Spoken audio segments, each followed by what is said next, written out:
असल पकड़ा है यहाँ पे ईरानी आईआरजीसी ने, जो इजरायली ये असलहे हैं। आप ये देखिए, कार्गो शिप जो है बहरी बेड़े को पकड़ा है यहाँ पे। तो ये आप देखिए यहाँ इसके अलावा एक और बड़ी खबर आ रही है। भी हवाई जहाज एयरफोर्स के तैयार हैं C-130, और भी ज्यादा मदद भेजी जाएगी। और उत्तर प्रदेश और बिहार के रास्ते से 100 से ज्यादा ट्रक तैयार किए गए हैं, जिसमें food corporation of India Nepal में चावल, गेहूं और दाल और तेल भेजने की व्यवस्था कर रहा है। जी,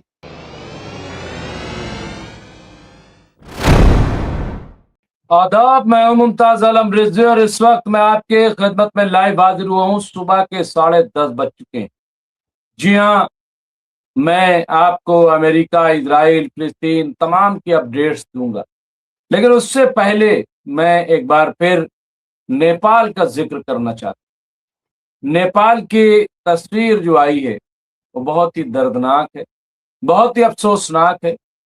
नेपाल में अब तक हजारों लोग लुक़्मे अजल बन चुके हैं।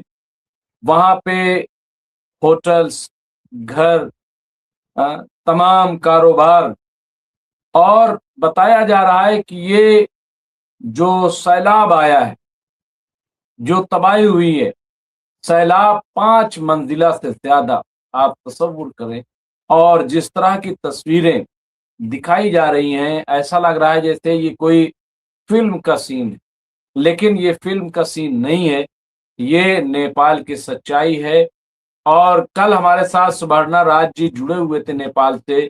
वो बता रहे थे कि किसी को भागने तक का मौका नहीं, यानी कोई अलर्टनेस नहीं, कुछ भी नहीं।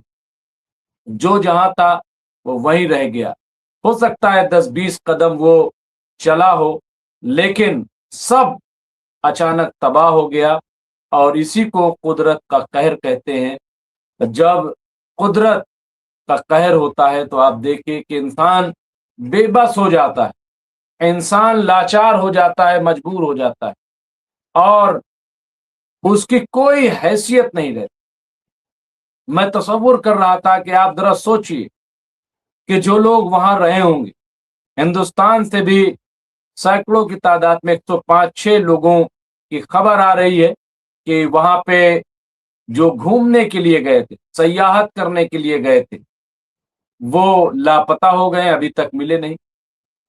रिपोर्ट आने तक यही लग रहा है, तकरीबन 400-500 पर्यटक यानी जो विदेशी थे वो भी लापता हैं, जो नेपाल घूमने गए थे। जब सैलाब आ रहा था, यानी हल्का था, तो बहुत सारे लोग ब्रिज पर चले गए थे कि देखा जाए, और होता है अक्सर के लोग जाते हैं।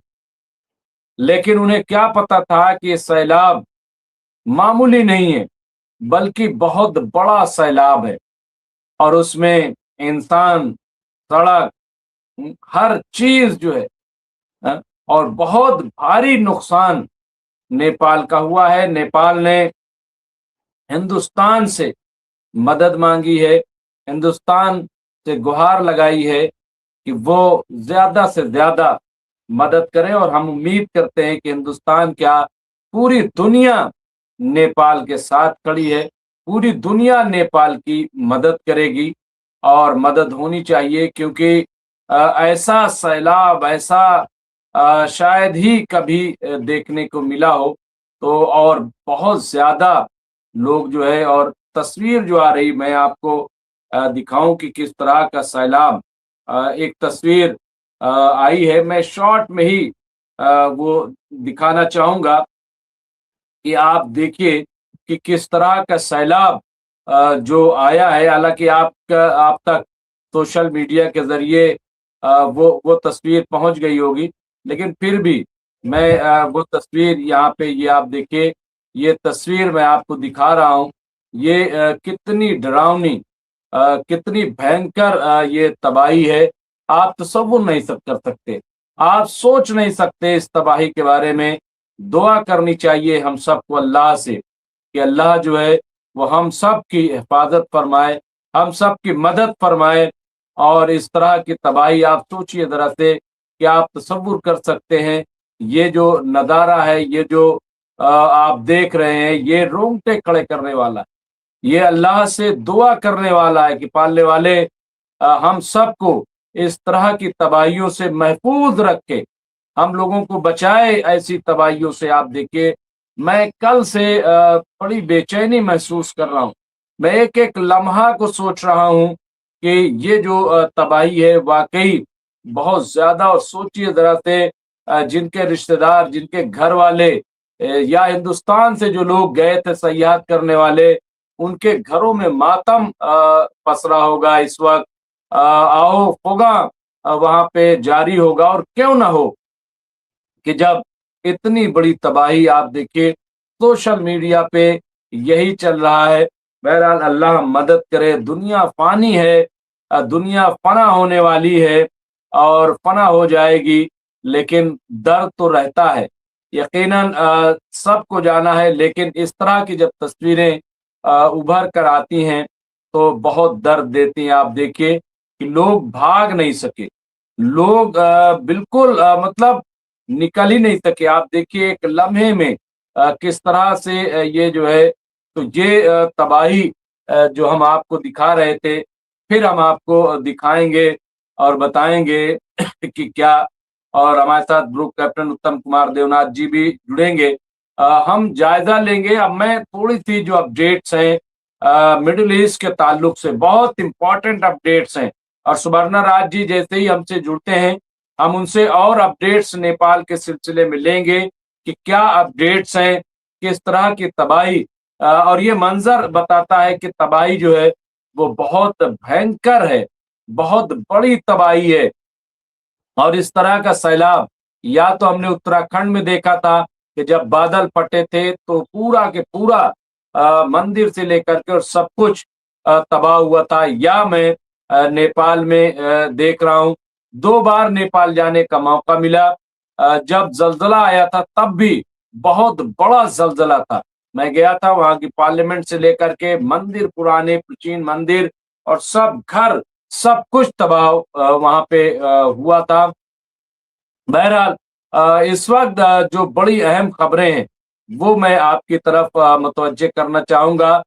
उन खबरों के बारे में ज़िक्र करूँगा, और ख़ास तौर से जो हमला किया है ईरान ने, और ये काफ़ी बड़ा इसको माना जा रहा है, जो ईरान ने, आप सोच रहे होंगे कि ईरान ने कैसे हमला किया, लेकिन ये हमला दरअसल जो कार्गो है, जो उनका बहरी बेड़ा है, उस पे हमला किया है, ऐसी खबर है। और मैं आपको वो दिखाता हूँ, और उसके बाद किस तरह से ईरान ने जो उनका ये असलहे है, ये आप देखिए, ये पकड़ा है। ऐसा ईरान जो आर्मी है उस पे इसको चलाया जा रहा है, ये आप देख सकते हैं।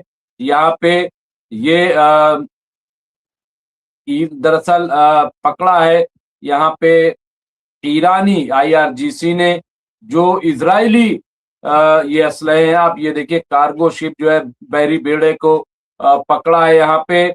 तो ये आप देखिए यहाँ इसके अलावा एक और बड़ी खबर आ रही है जो यहाँ पे, लेकिन ये बड़ी खबर मैं आपको दिखा रहा हूँ। ये आप देखिए किस तरह से ये पकड़ा है ईरानी फोर्स ने, और ये हमला ही माना जाएगा, क्योंकि हमले के बाद अपने कब्जे में ले लिया है पूरे बहरी बेड़े को, जिसमें बड़े पैमाने पर इजरायली असलाह था। अब इसकी तफसील आना बाकी है, लेकिन ये ईरानी आर्मी पर ये चल रहा था, जिसका जिक्र मैं यहाँ पे कर रहा हूँ। तो ये तस्वीर आपके सामने है। इसके अलावा 2-3 4-5 खबरें जो हैं वो बड़ी इम्पोर्टेंट हैं। एक तो ये खबर बहुत ज़्यादा अहम है, मानिखेज़ है।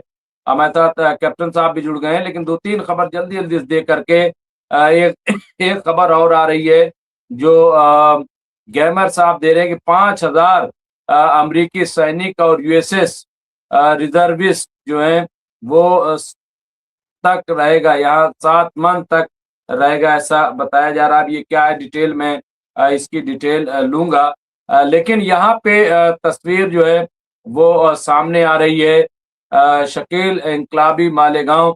मैं दो तीन चीजें यहाँ पे जिक्र करना चाहता हूँ। एक तो ये कि इजरायली फदाई हमले नतायज और जनूबी लेबनान के दीगर इलाकों को निशाना बनाते हैं। ये इजरायली जो है हमला हुआ है।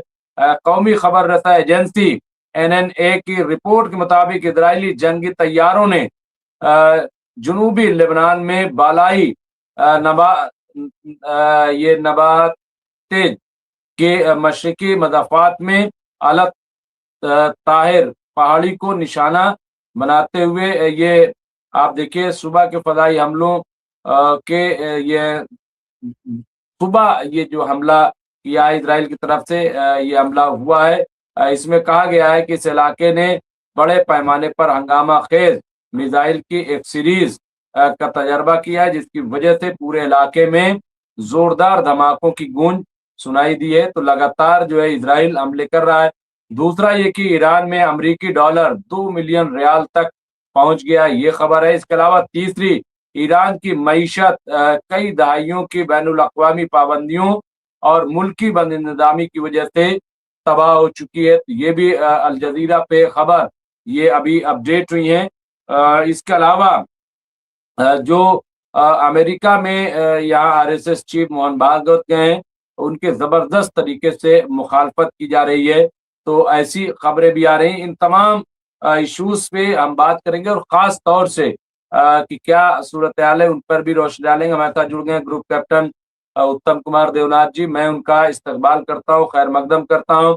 वॉर एक्सपर्ट हैं, मिलिट्री एक्सपर्ट हैं और मिडिल ईस्ट एक्सपर्ट है। इसके अलावा जियो पॉलिटिक्स के पॉलिटिकल एनालिस्ट हैं। बहुत अच्छी तरीके से बात रखते हैं। कैप्टन साहब, सबसे पहले तो जो नेपाल में सैलाब आया है, हमने उस पे लोगों को खराज अकीदत पेश की है और उम्मीद जाहिर की है, अपील की है कि पूरी दुनिया के लोग नेपाल के साथ खड़े हों और उनकी जितनी मदद हो सके वो की जाए। हालांकि जो जानी नुकसान हुआ है उसकी भरपाई नहीं हो सकती। इसके साथ साथ जिस तरह से वहाँ पे इंफ्रास्ट्रक्चर, चाहे वो सड़कें हों, होटल्स हों, हॉस्पिटल्स हों, सब कुछ एक झटके में तबाह हुआ है। बहुत बड़ी तबाही है। तो मैं खिराज अकीदत पेश करता हूँ और तमाम जो लोग हयात हैं उनके लिए दुआ करता हूँ कि वो महफूज मकाम पर उन्हें पहुँचाया जाए। जो ज़ख्मी हुए हैं उनका फौरी इलाज कराया जाए और अल्लाह से दुआ है कि ज़्यादा से ज़्यादा लोगों को वो उन पे रहम करे और वो महफूज मकाम पे पहुंच जाएं। यही हम सबकी दुआ है। और उसके अलावा जो मिडिल ईस्ट में उस पे भी कैप्टन साहब पहला जो रिएक्शन है पूरी जो सूरत हाल है। जी हाँ डॉक्टर रिजवी, बहुत ही दुखदाई खबर है। नेपाल में जैसे फ्लैश फ्लड्स आ रहे हैं घाटियों में। ग्लोबल वार्मिंग की वजह से सब जगह पर मौसम का जो रुख है उसको प्रेडिक्ट करना बहुत मुश्किल हो रहा है। जगह जगह बादल फट रहे हैं। जहाँ तक नेपाल की बात है, ऊंचे ऊंचे जो हिमालय के जो ग्लेशियर वाले इलाके हैं वो पिघल रहे हैं। जो ग्लेशियर पहले 10 किलोमीटर यहाँ तक आते थे पिघलने के पहले, अब वो ग्लेशियर पिछले 20 साल में, 10 साल में अब 10 किलोमीटर पीछे की तरफ, ऊपर की तरफ खिसक गए हैं। ये दिखाता है कि गर्मी बढ़ रही है दुनिया में। एवरेज दुनिया का टेम्परेचर 1.5 डिग्री सेंटीग्रेड बढ़ गया है। नेपाल में जो ये हुआ है इसके पीछे काफी सारे रीजन हो सकते हैं। एक तो फिनोमेना हम कहते हैं बादल फटना, जिसमें इस मौसम में बड़े बड़े काले काले बादल हैं, हम बोलते हैं क्यूमुलोनिम्बस। वो एक घाटी के ऊपर जाके उसमें काफी नमी होती है, तो घाटी में वो पहाड़ को टक्कर मार के ऊपर जाना शुरू कर देते हैं। फिर ऊपर क्योंकि ठंडाई होती है, दर्शकों को बता दूं कि जैसे जैसे हम ऊपर जाते हैं 1 किलोमीटर, 2 किलोमीटर, 3 किलोमीटर, तो ठंडी बढ़ती रहती है। तो वो बादल फिर ठंडे होके उसमें जो नमी है वो अचानक से पानी बरस के मोटे मोटे बूंद बरस पड़ते हैं, हम कहते हैं बादल फट गया।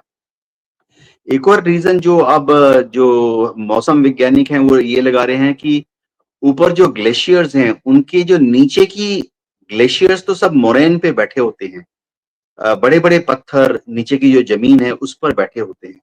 तो जब ऊपर की बर्फ और नीचे की जो मोरेन है, बड़े बड़े पत्थर जिसके ऊपर ग्लेशियर बैठा हुआ है, जब वो पिघलना शुरू हो जाती है तो फिर ऊपर की जो बर्फ है वो अचानक फिसल जाती है, क्योंकि नीचे की बर्फ पर उसका पकड़ नहीं है, जकड़ नहीं है, क्योंकि पिघल गया है नीचे वाला एरिया। तो अचानक से हजारों टन, लाखों टन बर्फ नीचे की तरफ लुढ़कना शुरू कर देता है। तीसरा कारण जो भूवैज्ञानिक बता रहे हैं कि ऐसा कई बार इसलिए होता है, जैसा कि भारत के भी केदारनाथ, बद्रीनाथ में आज से 5 साल पहले हुआ था कि जब ये ग्लेशियर पिघलते हैं तो उसके जो पत्थर हैं वो एक जगह जमा हो जाते हैं, तो एक बांधनुमा चीज बन जाती है और फिर उस बांधनुमा चीज के पीछे पानी जमा होना शुरू हो जाता है, बर्फ जमा होना शुरू हो जाता है। अब ये एक नेचुरल बांध होता है, कुदरत का बनाया हुआ। तो जैसे-जैसे पानी वहां 10 फीट, 20 फीट, 30 फीट, 40 फीट ऊपर चढ़ जाता है, तो अचानक से वो कुदरत का बांध है, पत्थरों और कीचड़ का बना हुआ, टूट जाता है लोड आने पर पानी का, और नीचे लाखों क्यूसेक वाटर एक साथ, millions and millions of litres of water एक साथ नीचे की तरफ दौड़ लगाते हैं। तो ऐसा ही कुछ नेपाल में हुआ है। लेकिन अच्छी बात है कि दुनिया से मदद आ रही है। भारत सरकार ने भी 10 टन दवाइयां भेजी हैं नेपाल की सरकार की मदद के लिए। अभी हवाई जहाज एयरफोर्स के तैयार हैं C-130, और भी ज्यादा मदद भेजी जाएगी। और उत्तर प्रदेश और बिहार के रास्ते से 100 से ज्यादा ट्रक तैयार किए गए हैं, जिसमें food corporation of India Nepal में चावल, गेहूं और दाल और तेल भेजने की व्यवस्था कर रहा है। जी। सही है, और मदद जाएगी, लेकिन वाकई दिल जो है रो पड़ता है जब इस तरह की सीन देखने को मिलते हैं। कैप्टन साहब, देखिए कि ये फिल्मों में आमतौर से इस तरह के सीन देखने को मिलते हैं, लेकिन ये नेपाल की मौजूदा सूरत हाल है। बिहार में भी अलर्ट जारी कर दिया गया है, जो निचला इलाका है। इसी तरीके से चीन ने भी अलर्ट जारी कर रखा है। और मुझे लगता है कि सरकार को जहाँ-जहाँ पहाड़ी इलाके हैं, वहाँ पे भी अलर्ट जारी कर देना चाहिए। बारिश का मौसम है, और जो लोग घूमने या सैर करने निकल रहे हैं, उन्हें भी बारिश के वक़्त एहतियात बरतनी चाहिए, और पहाड़ों पे और ऐसी जगहों पे उन्हें फ़िलहाल जो है वो नहीं जाना चाहिए, ऐसा हम सोचते हैं। एहतियात बहुत ज़रूरी है, बचाव बहुत ज़रूरी है। पहाड़ों पे बहुत ज़्यादा ये जाने का मौसम मेरे ख़्याल से नहीं है। तो अब हम आगे बढ़ते हैं। कैप्टन साहब, जो मिडल ईस्ट की सूरत-ए-हाल है, किस तरह से देख रहे हैं? क्योंकि अभी एक खबर ये आ रही है कि ईरान जो है वो अपनी तैयारी में है, और स्ट्रेट ऑफ होर्मुज़ को किसी वक़्त अपने तौर पे उसे खोला जा सकता है। अमेरिका की तरफ से फ़िलहाल जो है कोई बहुत ज़्यादा रिएक्शन नहीं आ रहा है।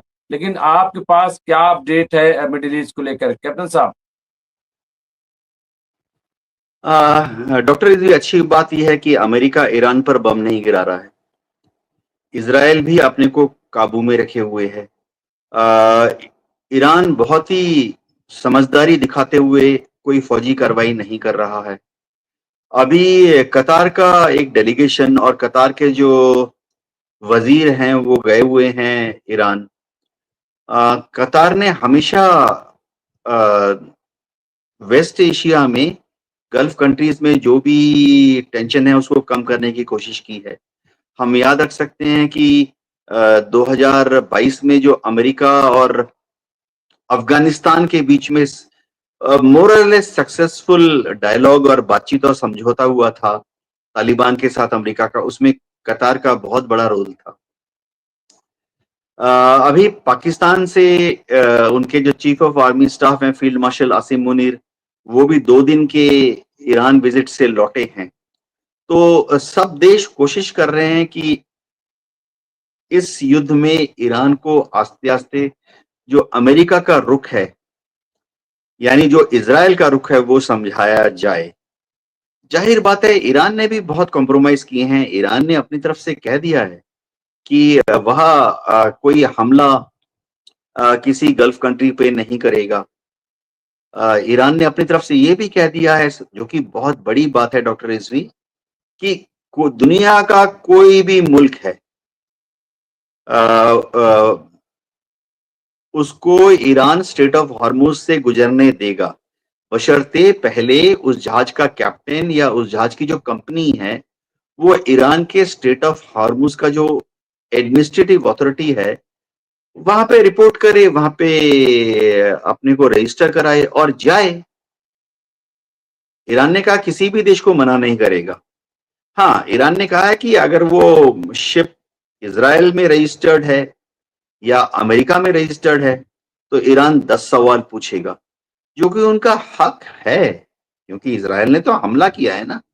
28 फरवरी को इजराइल ने जिस तरह से कहा जाए तो एक बहुत ही अनडिप्लोमेटिक कार्रवाई की, जो कभी नहीं किया जाता दुनिया के इतिहास में। मैंने कभी नहीं सुना कि अचानक से पीसफुल टॉक्स चल रहे हैं फरवरी के आखिरी हफ्ते में और अचानक से इजराइल की एयरफोर्स जाकर आयतुल्लाह अली खमेनी के घर पर बॉम्ब गिरा दे। एक नहीं, दो नहीं, 8, जिसमें वह उनके रिश्तेदार, बहू, ग्रैंड चिल्ड्रन मारे जाते हैं।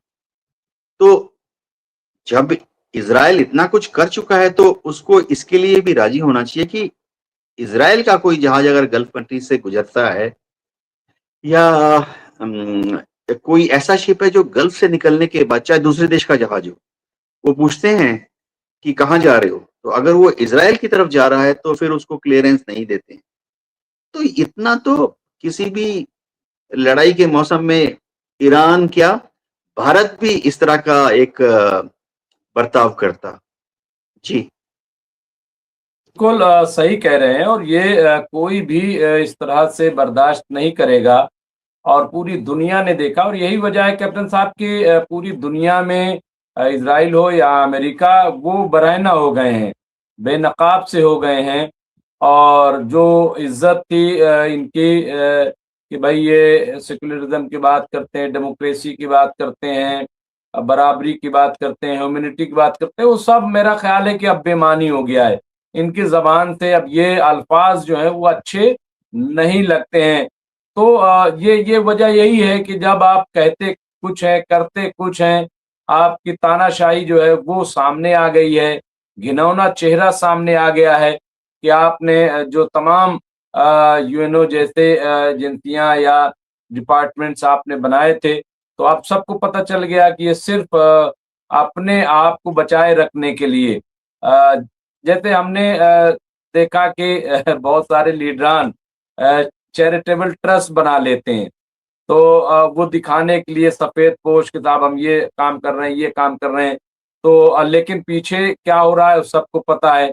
फिल्मों में भी अक्सर दिखाते हैं। तो उसी तरह की कुछ अमेरिका की इमेज दुनिया के सामने आई है, और ये अमेरिका के लिए बहुत नुकसानदेह साबित हुआ है। कैप्टन साहब, ईरान जिस तरह से मतलब अड़ गया एक तरीके से, और अपनी अच्छी खासी लॉबिंग उसमें की है। क्या लग रहा है कि अब अमेरिका क्या ताकत की बुनियाद पे कुछ कर सकता है ईरान को, या इधर पूरे मिडल ईस्ट में जैसे पहले उसने खाका तैयार किया था, आज की सिचुएशन में क्या लग रहा है? क्या अमेरिका अब वो सब कुछ कर पाएगा जो वो चाहता था मिडल ईस्ट में? डॉक्टर रिजवी, हो ये रहा है कि अमेरिका को, यानी डोनाल्ड ट्रंप को फाइनली समझ आ गया है कि बम गिरा गिरा के वो ईरान को घुटने पर नहीं ला सकते।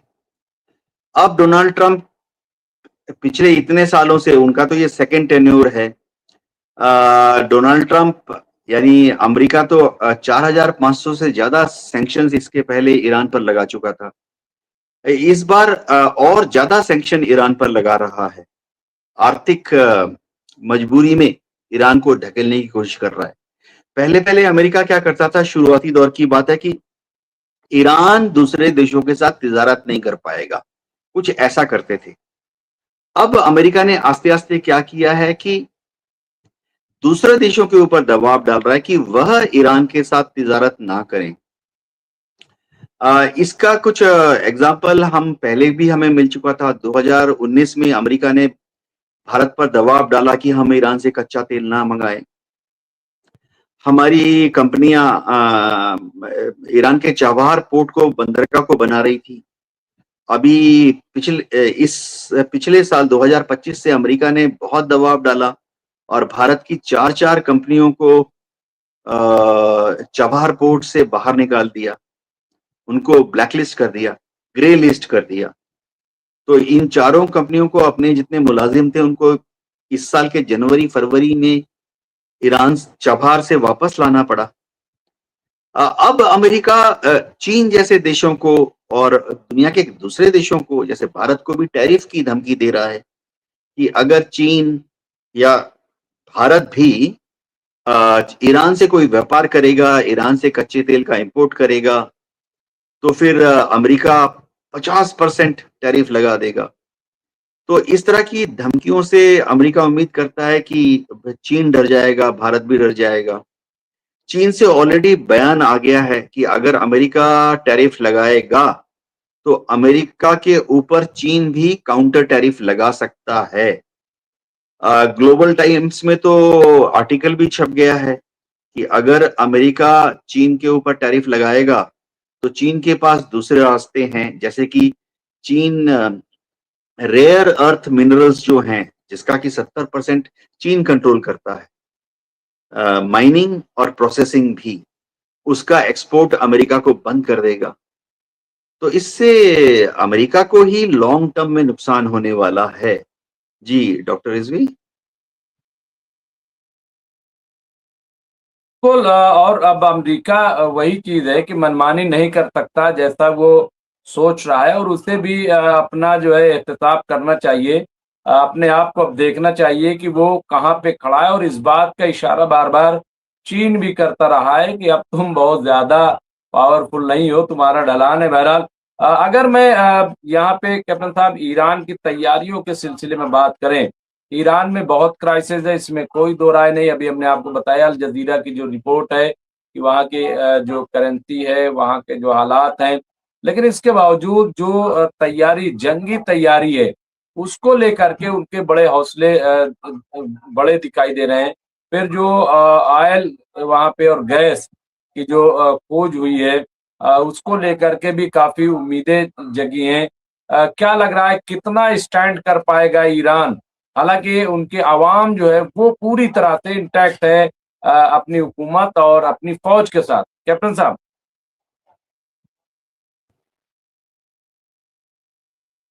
डॉक्टर रिजवी, इसमें कोई शक नहीं है कि इस सन्नाटे के दौरान ईरान ने अपनी तैयारियों को बखूबी जारी रखा है।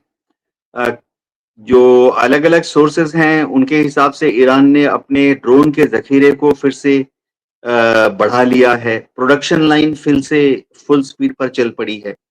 इसी तरह से ईरान ने अपने रॉकेट और मिसाइल बनाने के कारखाने को, जो कि जमीन के नीचे पहाड़ों के अंदर सुरंगों में है, उसको फिर से रिपेयर कर लिया है।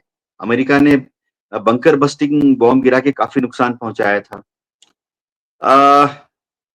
ईरान में अभी माहौल थोड़ा बायोंसी का है, थोड़ा खुश मिजाज खबरें भी आ रही हैं कि उनके यहाँ पर 2,60,000 क्यूबिक मीटर गैस की खोज हुई है। तो इतना बड़ा गैस का भंडार अगर है तो जाहिर बात है कि भविष्य में दुनिया के देश इस गैस के भंडार को ड्रिलिंग करके, एक्सप्लॉयट करके अपने यहाँ ले जाना चाहेंगे। ईरान ने ऑलरेडी यूरोपियन देशों को इनवाइट कर दिया है कि अगर यूरोप का कोई देश आकर ईरान के साथ इन्वेस्टमेंट करना चाहता है, टेक्नोलॉजी लाना चाहता है, अपना इंजीनियरिंग सपोर्ट देना चाहता है इन गैस के भंडारों में ड्रिलिंग करने के लिए, तो ईरान यूरोप के देशों को पूरा सहयोग करेगा। यूरोप के देशों को भी इससे फायदा है क्योंकि फिर समय लगेगा, 2 साल 5 साल जेस्टेशन पीरियड लगता है। यूरोप के देशों को भी फायदा ये होगा कि अब से 2 साल 5 साल में जब गैस निकलनी शुरू हो जाएगी तो हो सकता है कि ईरान से एक गैस पाइपलाइन तुर्की के रास्ते यूरोप चला जाए। तो यूरोप में तो गैस की खपत बहुत ज्यादा होती है, खासतौर से सर्दियों में। और वहां गैस की शॉर्टेज है। अमेरिका ने यूरोप पे बैन लगाया हुआ है कि वो रूस से गैस नहीं खरीद सकते। तो ऐसे में फिलहाल यूरोप के देशों को महंगा अमेरिकन गैस खरीदना पड़ता है। इससे पहले देखिए रशिया में गैस आती थी पाइपलाइन से चली आती थी, तो वो खर्चा बहुत कम पड़ता था। अब यूरोप के देश जब अमेरिका से गैस खरीद रहते हैं तो उनको शिप में लाना पड़ता है। बड़े बड़े शिप होते हैं जिसमें आपने देखा होगा बड़े बड़े ह्यूज सिलेंड्रिकल होते हैं। तो शिप में जब गैस को कंप्रेस करके लाया जाता है तो लागत जाहिर बात है ज्यादा होती है। तो यूरोप के देशों को ज्यादा पैसा देना पड़ रहा है अमेरिकन गैस के लिए। तो यूरोप चाहेगा कि ईरान में जो अभी ये गैस भंडार डिस्कवर हुए हैं, जल्दी से जल्दी उसकी ड्रिलिंग करें, कोई यूरोपियन कंपनी करे, फिर उसको पाइपलाइन बिछाकर तुर्की के रास्ते यूरोप पहुंचाया जाए। जी डॉक्टर रिजवी। बिल्कुल। तो ये सूरत हाल है कैप्टन साहब इस वक्त की। और सबसे अच्छी बात यही है कि जो हमले हैं वो नहीं हो रहे हैं, और दुनिया में माहौलियात जो है वो बड़ी तेजी से बदल रही है। तो ये जो तमाम जंगें हो रही हैं, कहीं ना कहीं इसका असर, इतने बम जमीन पर गिराए जा रहे हैं, जमीन अब कितना असर कहाँ पड़ता होगा, ऐसा तो है नहीं कि इसका असर नहीं पड़ेगा। गाजा में जिस तरह से बम गिराए गए, यूक्रेन और जो रूस के दरमियान वो चल रहा है, इन सब के असरात कहीं ना कहीं पड़ रहे हैं। तो बहरहाल हम सबको ऐसी किसी भी वॉर या उसके खिलाफ खड़ा होना चाहिए। और जिंदगी जो है वो अहम है, बाकी चीजें बाद में। इस वक्त के लिए बहुत बहुत शुक्रिया कैप्टन साहब, आप हमसे जुड़े, बातें की और जो भी अपडेट्स हैं वो दी हैं। तो हम सब फिर आखिर में एक बार यही दुआ करेंगे ऊपर वाले से कि नेपाल में खास तौर से जो कुछ हो रहा है, जो सैलाब आया है, उसमें जल्द अज जल्द लोगों को राहत मिले। जो इस दुनिया में नहीं रहे, सैलाब के जद में आ गए हैं, अल्लाह जो है उनकी मग़फ़िरत फरमाए। और बहरहाल उन्हें, और जो लोग उनके पसमानदगान हैं, उनको सब्र अता करे, क्योंकि बहुत मुश्किल घड़ी है। बहुत बहुत शुक्रिया कैप्टन साहब, जय हिंद। तो ग्रुप कैप्टन साहब से बातचीत कर रहे थे, इंशाल्लाह फिर हाजिर होंगे। खुदा हाफ़िज़।